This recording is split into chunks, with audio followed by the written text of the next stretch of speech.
السلام علیکم ورحمۃ اللہ وبرکاتہ۔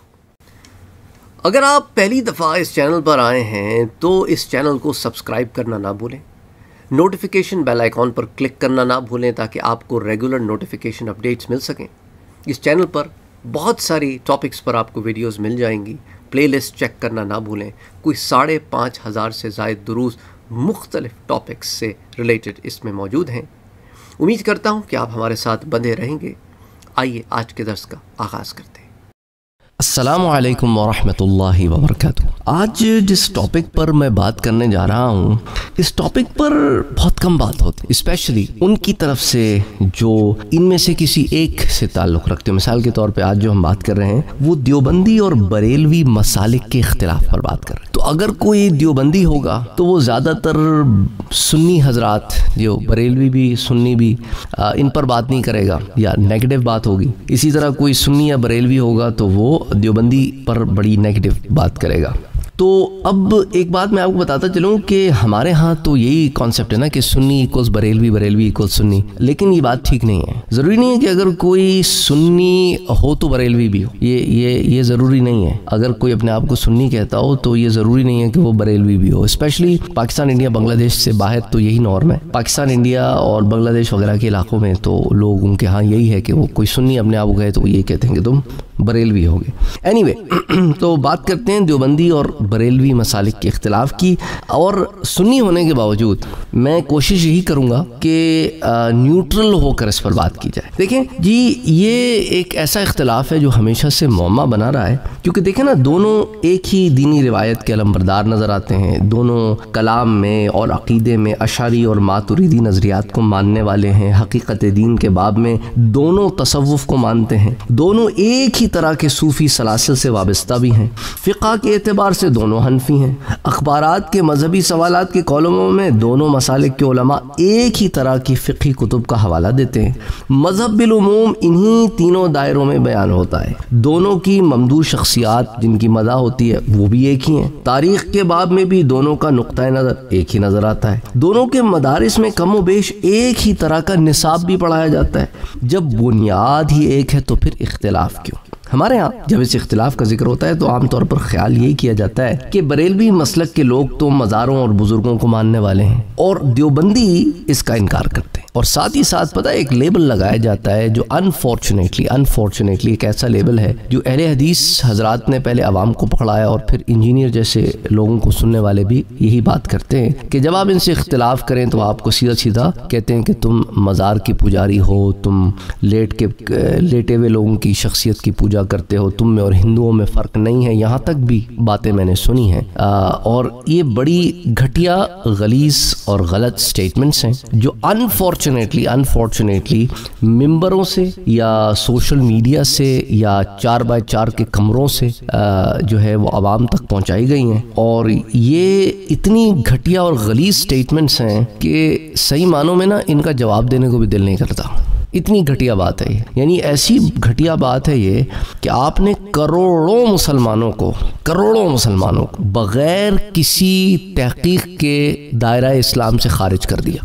آپ کے سامنے کچھ ایگزامپلز ہوں گی ان لوگوں کی جو صحیح نہیں ہیں، جن پر معترض ہر مسلمان ہے، آپ نے ان کو بیس بنا کر کروڑوں مسلمانوں کو دائرہ اسلام سے یہ لیبل لگا کے خارج کر دیا کہ تم معاذ اللہ اللہ سبحانہ و تعالی کی ذات کو چھوڑ کر کسی اور کی عبادت کرتے ہو۔ استغفر اللہ العظیم۔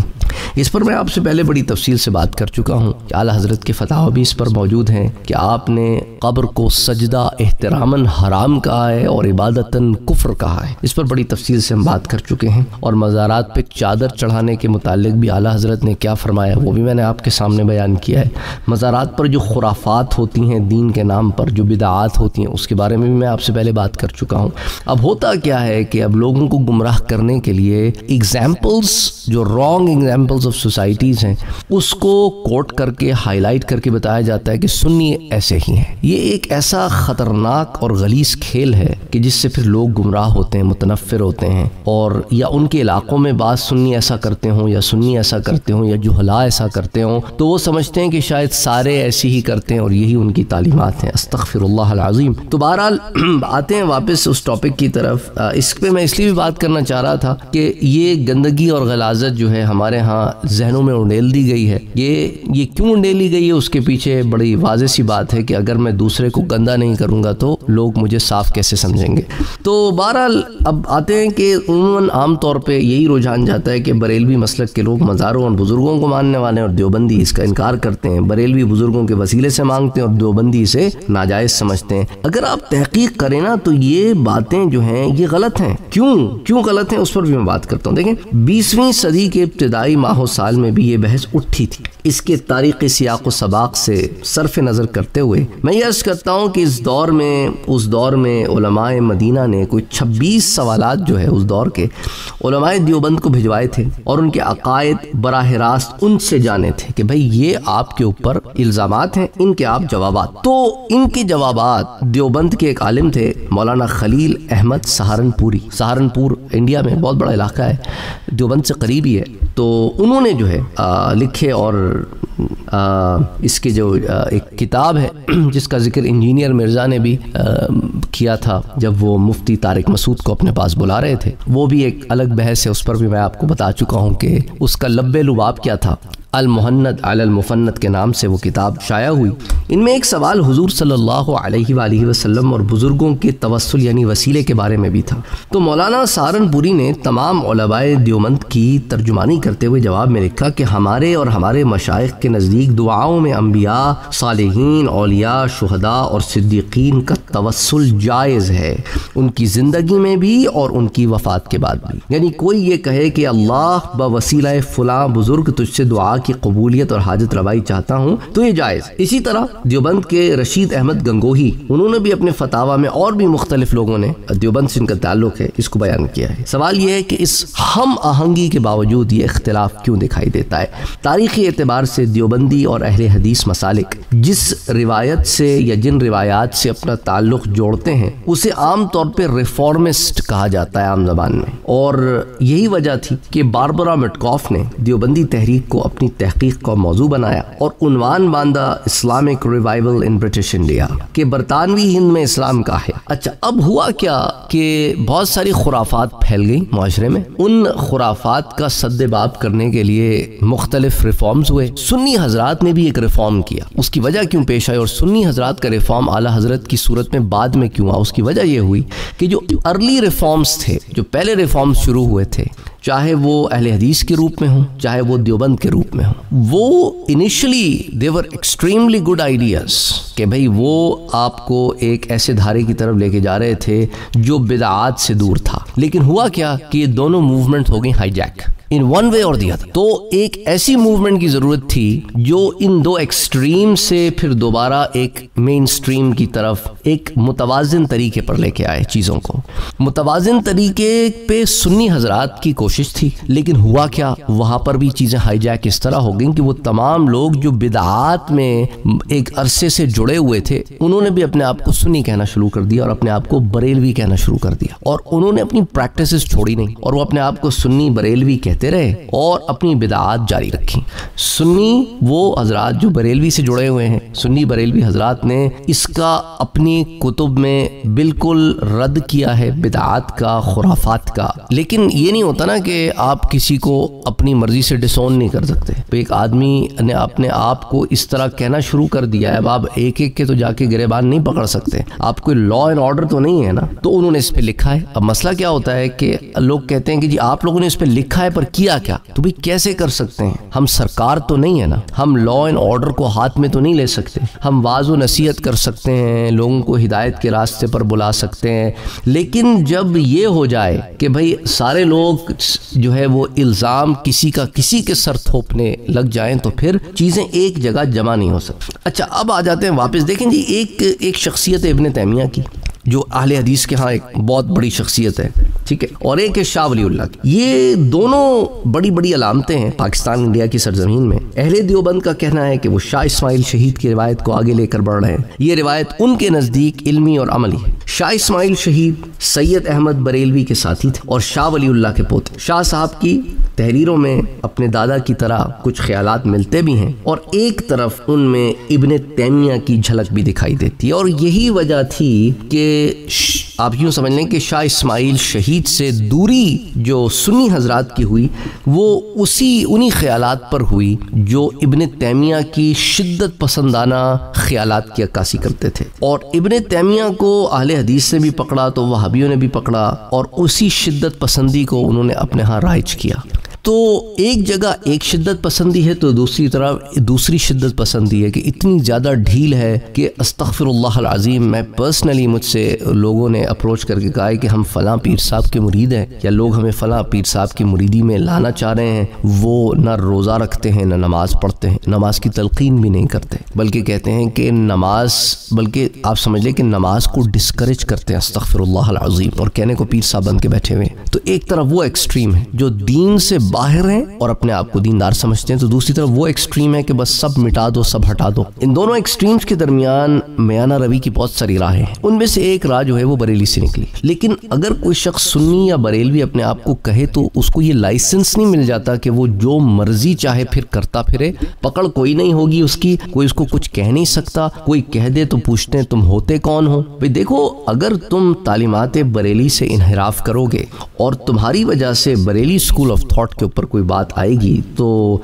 جو بھی تمہارے خلاف بات کرے گا بریلوی اسکول آف تھاٹ کو اس کا ساتھ دینا ہوگا، کیونکہ تم غلط کر رہے ہو۔ یہ کوئی انصاف نہیں ہوتا کہ کوئی اپنے آپ کو دیوبندی کہے اور کام غلط کرے تو کوئی دیوبندی اس کو غلط ہی نہ کہے، کوئی اہل حدیث کام غلط کرے تو باقی اہل حدیث چپ کر جائیں کہ وہ اہل حدیث ہے، یا کوئی سنی کوئی کام غلط کرے تو سنی حضرات چپ رہ جائیں کیونکہ یہ سنی ہے۔ یہ سب سے غلط طریقہ اور طرز عمل ہے جو انفارچونیٹلی ہمارے ہاں ہوتا ہے، استغفر اللہ العظیم، بہت بری بات ہے، ہونا نہیں چاہیے۔ یہ غلط کو غلط کہنے کی ہمت ہونی چاہیے۔ کیوں نہیں کہتے؟ وجہ کیا ہوتی ہے؟ وہ کہتے ہیں جی اگر سنی ہی سنیوں کو غلط کہنا شروع کر دیں، اور بریلوی اور دیوبندیوں کو غلط کہنا شروع کر دیں، اور اہل حدیث کو غلط کہنا شروع کر دیں، تو جو مخالف جماعتیں ایک تو انہیں موقع مل جائے گا، دوسرا یہ کہ ہمارے بندے کٹ جائیں گے، تیسرا یہ ہے کہ لوگوں کو الزامات لگانے کی ایک اور اپرچونٹی مل جائے گی۔ بہت ساری وجوہات کی وجہ سے وہ خاموشی اختیار کرتے ہیں، حالانکہ میں سمجھتا ہوں یہ طرز عمل جو ہے it backfires you in the long رن۔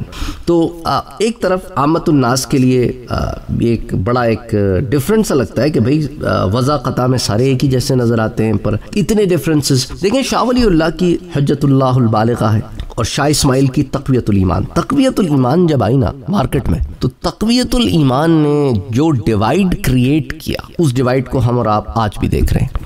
ابن تیمیہ جو خود مقلد تھے، ان کا ایک تھاٹ پروسیس تھا، ان کی اپنے زمانے کے علماء سے بھی نہیں بنی، ان کو ہمیشہ کارنر کیا گیا، اور ایک عرصہ دراز تک ان کا تھاٹ پروسیس کسی نہ کسی فارم میں چلتا رہا، لیکن مین سٹریم میں کبھی بھی نہیں رہا، اور وہ خود مقلد رہے، کبھی بھی انہوں نے تقلید کا انکار نہیں کیا۔ لیکن ان کے جانے کے کئی سو سال کے بعد ایک مہم اٹھتی ہے، اور اس کا اثر ہندوستان میں آتا ہے، اور اس وہابی موومنٹ کا اثر جب ہندوستان آیا تو اس اثر کے تحت تقویت الایمان لکھی گئی، جس کی وجہ سے ایک ایسی رفٹ کریٹ ہوئی جو آج تک پر نہیں ہوئی بلکہ بڑھتی جا رہی ہے۔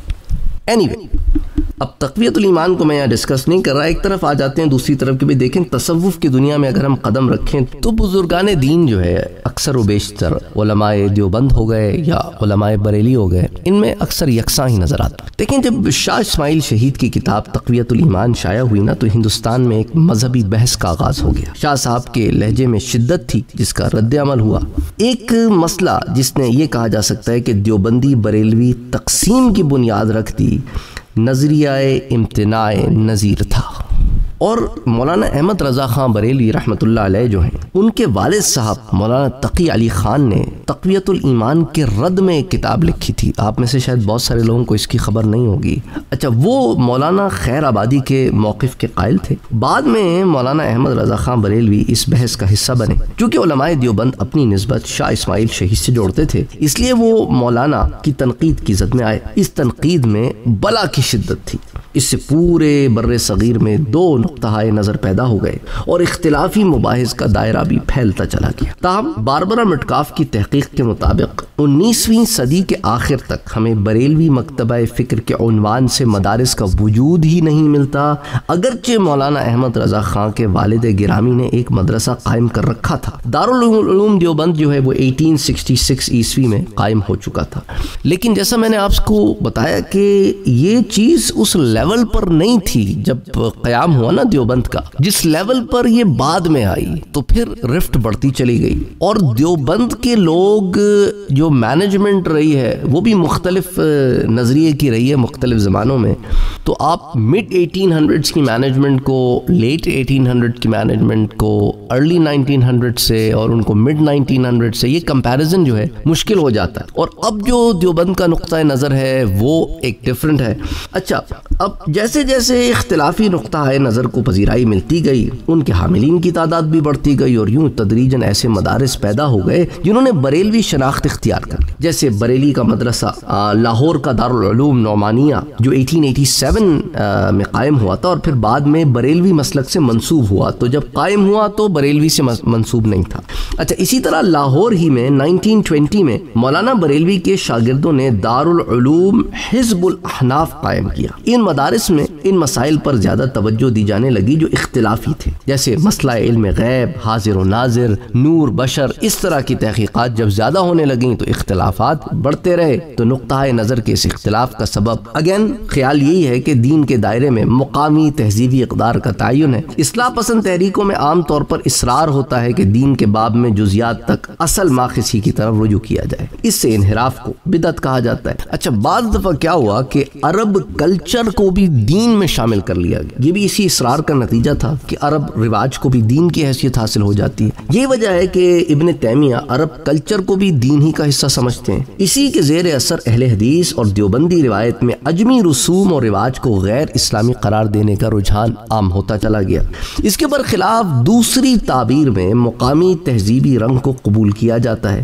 صوفی روایت اسی کا مظہر ہے۔ بریلوی چونکہ صوفی روایت کو قبول کرتے ہیں، اس لیے ان کے ہاں ایسی بہت سی روایات کو اختیار کر لیا گیا ہے جن کا ماخذ مقامی تہذیب ہے، جسے اصلاح پسند بدعات کے دائرے میں شمار کرتے ہیں۔ اصلاح پسند سے مراد میں آپ کی ریفارمسٹ، جیسا کہ آپ کو اہل حدیث حضرات مل جائیں، یا دیوبندیوں میں سے بھی بعض جو فنڈامنٹل ان اے سینس کے ایکسٹریم فنڈامنٹلسٹ ہیں، ایکسٹریمزم کی سائڈ پہ چلے گئے، ان کے ہاں بھی یہی مسئلہ ہے کہ انہوں نے کلچرل ایلیمنٹس آف عرب کو انہوں نے دین میں شامل کر لیا، اور کلچرل ایلیمنٹس آف یہ جو ہمارے ہاں جو ہیں اس کو انہوں نے دین سے کوئی باہر کی چیز۔ مثال کے طور پہ چھوٹی سی بات بتاتا ہوں، دیکھیں بہت سارے اہل حدیث کے علماء جو ہیں وہ آپ کو جبے پہنے ہوئے سعودی لباس میں زیادہ نظر آئیں گے، یا جو سعودی عرب سے ہو کے آ جائیں وہ جبوں کو اختیار کر لیتے ہیں، اور وہ اوپر سر پر اغال گترا پہن لیتے ہیں، یا پھر وہ یا کم سے کم وہ لال رومال ڈال لیتے ہیں، سفید رومال ڈال لیتے ہیں، اور وہ سمجھتے ہیں کہ ہم دین کے زیادہ قریب ہو گئے اس لبادے کو اوڑھ کے،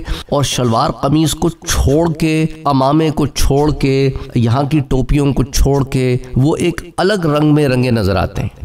حالانکہ وہ کلچر ہے، حضور صلی اللہ علیہ وسلم کے زمانے میں عرب کا یہ لباس نہیں تھا۔ اسی طرح عربوں کی تہذیب کے کچھ ایسے عناصر جو آج ہمیں عرب معاشرے میں نظر آتے ہیں، انہیں لوگ یوں اختیار کر لیتے ہیں کہ ہاں یہ کوئی بہت ہی اچھی بات ہے کیونکہ عرب ایسا کرتے۔ تو اب یہ چیزیں جو ہیں یہ چونکہ کلچر کا حصہ ہیں، اور ہمارے ہاں انڈیا پاکستان میں اسپیشلی بریلوی مکتبہ فکر میں یہاں کے کلچر میں جو چیزیں موجود تھیں جو دین کے خلاف نہیں تھیں، انہیں تصوف میں داخل ہوئی، اور پھر اس کے بعد ان لوگوں کے نارم میں داخل ہو گئیں، تو ان کو ایک طرف تو کچھ لوگوں نے بدعات میں شمار کرنا شروع کر دیا کہ بھئی، اور کوئی مسئلہ جب افراط و تفریط کی نظر ہو جائے تو پھر انتہا پسندی جنم لیتی ہے۔ اٹس اے کامن فینامینن کہ بھئی اس میں ایکسٹریمزم آتی ہے، اور یہ ایکسٹریمزم دیکھیں ہر جگہ ہوتی ہے۔ بریلویوں میں ایکسٹریمزم ہے، بالکل ہے، دیوبندیوں میں ہے، اہل حدیث میں ہے، سب میں ایکسٹریمسٹ لوگ ہوتے ہیں۔ ہر گھر میں ایک بندہ، ایک آدھ خاندان میں تو ایکسٹریمسٹ نکل ہی آتا ہے بھائی، تو معاشرے کی تو کیا ہی بات ہے، ٹھیک ہے۔ تو اب میں نے آپ سے پہلے کہا تھا کہ I will try to be as neutral as possible. تو اب بہرحال اسی نے ایک بنیاد ہونے کے باوجود دیوبندیوں اور بریلویوں کو دو مسالک میں تقسیم کر دیا. اچھا، مولانا احمد رضا خان کی دلچسپی کے میدان متنوع تھے، مگر وہ زیادہ تر مذہبی اور علمی دائرے ہی میں رہے. عملی سیاست سے انہیں زیادہ دلچسپی نہیں تھی. انہوں نے بعض سیاسی معاملات میں کوئی موقف اختیار کیا تو وہ علمی رائے کی حد تک تھا. تاہم بعد میں جب بریلوی ایک باضابطہ جماعت بن گئی تو انہوں نے گروہی حیثیت میں سیاسی موقف بھی اختیار کیا.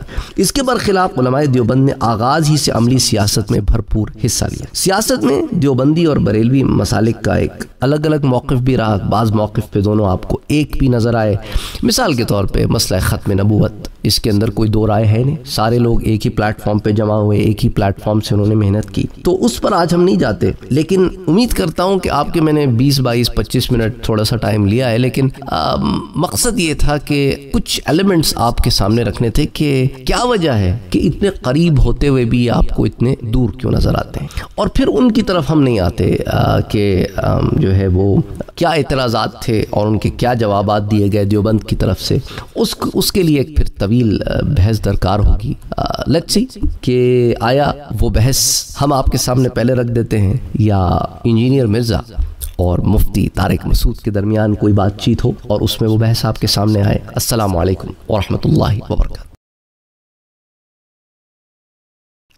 اور آپ کی سہولت کے لیے واٹس ایپ کا گروپ بھی بنا ہوا ہے اور ٹیلی گرام کا چینل بھی بنا ہوا ہے. دونوں کے لنکس ڈسکرپشن میں موجود ہیں.